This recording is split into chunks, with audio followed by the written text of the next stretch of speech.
Bonjour et bienvenue sur Boulevard BD. Aujourd'hui, l'espion du jour J, tome 2, la mission. 2 juin 1944, Ranville, Normandie. Greg Honey, agent du SO, Special Operation Executive, service secret créé par Churchill, est arrêté par 2 gendarmes alors qu'il transporte des explosifs visant à détruire la rampe de lancement d'un missile allemand. La maréchaussée française le laissera-t-il passer? Greg tente de les amadouer. Il leur suffira d'écouter Radio Londres dans quelques jours pour savoir s'ils feront partie des héros de la France libérée. À quelques jours du débarquement, la résistance tente de déstabiliser l'état-major allemand qui continue arrestations et tortures. Quelques jours plus tard, à la périphérie de Caen, Greg va retrouver Marguerite, son amour passé, mais elle n'est pas seule.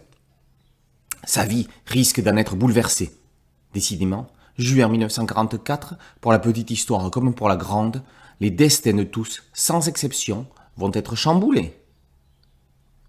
Frédéric Le Terreux s'inspire de faits réels en les romançant pour raconter l'une des périodes les plus troubles de l'histoire de France. On retrouve l'espion Greg Honey 4 ans après sa première mission. Il atterrit en Normandie en parachute. Clin d'œil au film Le jour le plus long, on aperçoit le clocher d'un village, mais Greg ne fera pas comme l'un des personnages du film qui se retrouva accroché au sommet de l'église. Il se pose au beau milieu d'un champ et plie rapidement son parachute parmi les vaches avant que les Boches ne le remarquent. Il rejoindra un réseau de résistance. À partir du moment où Greg va retrouver Marguerite, le récit prend un axe plus personnel pour lui. Le Terreux nous embarque alors dans une addictive course à la vie qu'on ne peut plus refermer. Au niveau graphique, Jérôme Héo réalise un travail fort honorable. L'ensemble tient la route et est très prometteur. Toujours est-il que les passionnés d'histoire en général et de la Seconde Guerre mondiale en particulier passeront un agréable moment avec Greg Honey, ses compagnons de fortune, d'infortune et leurs ennemis.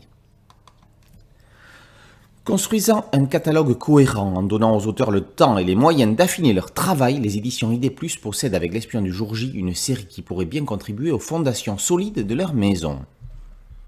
L'espion du jour J, tome 2, la mission, par Le Terreux et Héo, est paru aux éditions ID+. Boulevard BD, c'est un podcast audio et une chaîne YouTube. Merci de liker, de partager et de vous abonner. A très bientôt sur Boulevard BD, ciao.